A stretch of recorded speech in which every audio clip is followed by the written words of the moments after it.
Você já ouviu falar em biopatografia? Biografia é a união das palavras bio e grafia, ambas originadas do grego antigo. Bio é vida, grafia, escrita. O termo biografia é entendido atualmente como história de vida. Patos também vem do grego antigo e quer dizer sofrimento. É a raiz de palavras como paixão e patógeno, ou seja, esse prefixo da língua portuguesa está associado ao que produz sofrimento, ao que produz doença. Tanto é que o estudo das diversas formas de diagnosticar doenças é sintetizado na palavra patologia. É possível entender, então, o termo biopatografia como a história de vida da doença. Como assim? A doença tem vida? Sim.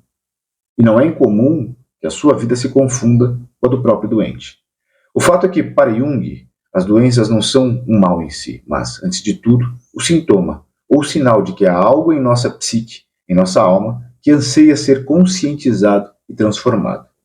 A doença, sob esse prisma, é a expressão simbólica, revelada pelo corpo, de um anseio da alma. Na visão junguiana, toda doença é psicossomática, ou seja, é física, mental, psíquica, social e espiritual ao mesmo tempo. Por isso, a doença é uma oportunidade de autoconhecimento, de compreender por que razão e, sobretudo, com que finalidade estamos sofrendo. A doença é o ensejo para uma necessária transformação da alma.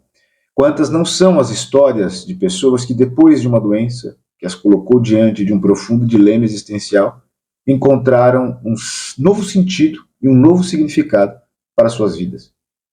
A cura em questão aqui não é a física, mas a da alma.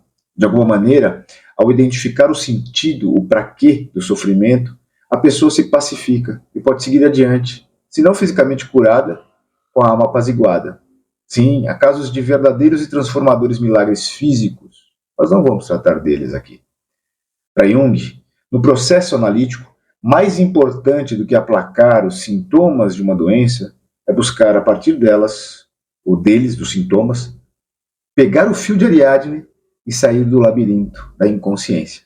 Se ficarmos presos no labirinto, vamos nos identificar com o Minotauro, com a doença, como se ela nos definisse, quando, na realidade, é bem mais provável que ela sirva para nos abrir uma nova perspectiva e nos apresentar uma faceta mais ampla e renovada de nós mesmos. Minha analista costuma dizer que toda doença é um complexo. Mas o que é um complexo na psicologia analítica?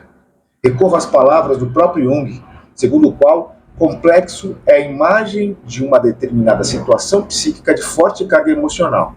Esta imagem é dotada de poderosa coerência interior e tem sua totalidade própria, e goza de um grau relativamente elevado de autonomia. Em outras palavras, o complexo funciona como uma espécie de entidade que, quando não é conscientizada, tende a nos tomar, nos possuir, levando-nos a nos comportar de uma maneira irreconhecível. Sabe aquele ataque de fúria provocado por um comentário despretensioso, mas que entendemos como uma provocação, mesmo que nem tenha sido dito para nós? Aquela tristeza súbita ao meio-dia que parece nos aprisionar numa noite sem fim? Aquele medo aparentemente injustificado de barata que pode nos levar a sair correndo da segurança da calçada para o meio da rua? Aquele comportamento sabidamente autodestrutivo e viciado que nos permite viver um prazer efêmero e escapar por hora de uma consciência inconveniente? Todos esses são exemplos negativos da manifestação de complexos constelados. Cito negativos porque os complexos funcionam, antes de tudo, como órgãos psíquicos, ou seja, são fundamentais para a nossa sobrevivência. Nesse sentido, são positivos. Afinal, o medo que nos move da calçada para a rua também pode e deve nos mover da rua para a calçada quando for o momento. O problema do complexo é a identificação com ele. Ou seja, quando o ego, que é o centro focal da consciência, e aquele que acreditamos ser eu, é possuído por um complexo que altera e embota a nossa consciência. Como escreveu Jung, o ego é a expressão psicológica associada a todas as sensações corporais. Assim, tudo que ameaça e embota o ego produz automaticamente alterações no corpo. É daí que vem a ideia de que as doenças físicas podem nascer de uma atitude psicológica. Para ilustrar o que digo, vamos imaginar um sujeito que cresceu num lar pobre, seu pai era alcoolista, sua mãe se desdobrava em muitas para dar o mínimo de dignidade à família e sempre lhe dizia da importância de ser responsável e de se dedicar ao trabalho para ser alguém na vida, para ser alguém diferente do pai. Ele cresce esmerando-se e pressionado para atingir essa expectativa. Nas poucas vezes em que se desvia do caminho, tem experiências que reforçam a importância de não abrir mão, em hipótese nenhuma, do padrão aprendido. Do contrário, se tornará um oculista e um fracassado. É assim que ele pensa. Esse complexo se cristaliza em sua personalidade, e assim, a noção de identidade dele está totalmente orientada por esse conjunto de imagens afetivas. Torna-se então um homem bem-sucedido, rico, mas um pai de família distante dos filhos e um marido pouco afetuoso. Ser um homem bom é trabalhar, ganhar dinheiro e não deixar faltar nada materialmente falando à família. Mas e a diversão, o afeto, o cuidado emocional? Dedicar-se mais aos filhos, à esposa, praticar atividades físicas, dar mais tempo ao ócio, ao lazer, à diversão, à reflexão e à compreensão de si mesmo e das próprias vontades são sinais de fraqueza e de traição aos olhos de quem ele aprendeu a chamar de eu. Contudo, perto dos 40 anos, os sintomas de pressão alta, antes silenciosos, felizmente começam a fazer barulho. Felizmente porque a explosão ou a implosão iminente poderia não dar sinal, e não haveria chance de evitá-la. Sem sinal, sem sintoma, não haverá oportunidade de transformação.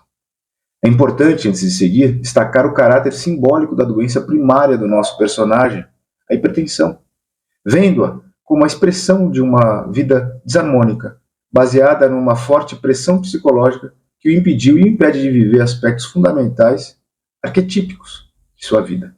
O fato é que as consequências desse modo de vida não cessam por aí.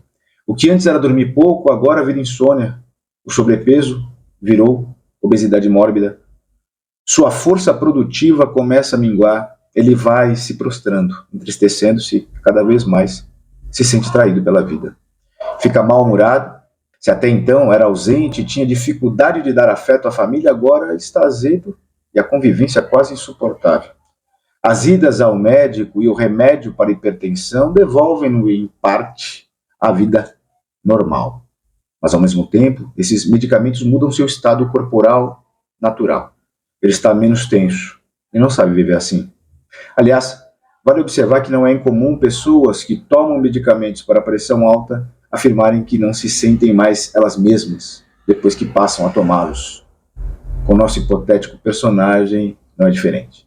Porém, se não reduzir a pressão sobre si mesmo, se não despertar para outros aspectos de sua personalidade, se não procurar compreender sua história, a história de seu pai e de sua mãe, se não entender qual é a nova atitude anímica diante da vida que a doença exige dele, jamais poderá saber que é muito mais do que o padrão de comportamento que até então acreditava ser. Enfim, acabo de fazer uma biopatografia, na qual o complexo conduz a vida do nosso personagem, impedindo que seu ego seja capaz de cumprir o papel de mediador dos diversos complexos que compõem a sua personalidade e cujas demandas precisam ser conciliadas. É claro que não se trata de uma transformação trivial, que não se dará no estalar de dedos, levará tempo, e deverá ser realizada todos os dias, por toda a vida, porque sempre haverá o risco iminente de regressar ao padrão. Porém, um processo analítico bem conduzido e em dia, com essas duas coisas, é possível. A biopatografia, nesse sentido, é um recurso de autoanálise. Além de registros escritos que remexem ao passado, estamos falando de cartas e diálogos com a própria doença, esse contato tão cheio de vida com o patos também pode nos ajudar a investigar o futuro. O que deseja de mim?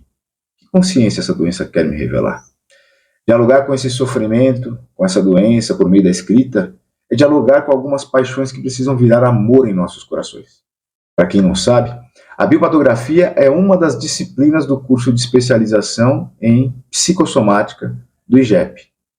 Eu tive a oportunidade de cursar essa especialização e posso dizer que o conhecimento desenvolvido ao longo dos 2 anos de curso é valioso para quem busca autoconhecimento. Contudo, é especialmente relevante para terapeutas e analistas junguianos. Afinal, Se o corpo expressa as dores que a alma não consegue enxergar, ser capaz de acompanhar o cliente em sua jornada simbólica de significação de seus sofrimentos é fundamental para quem quer cumprir sua missão como terapeuta e analista junguiano.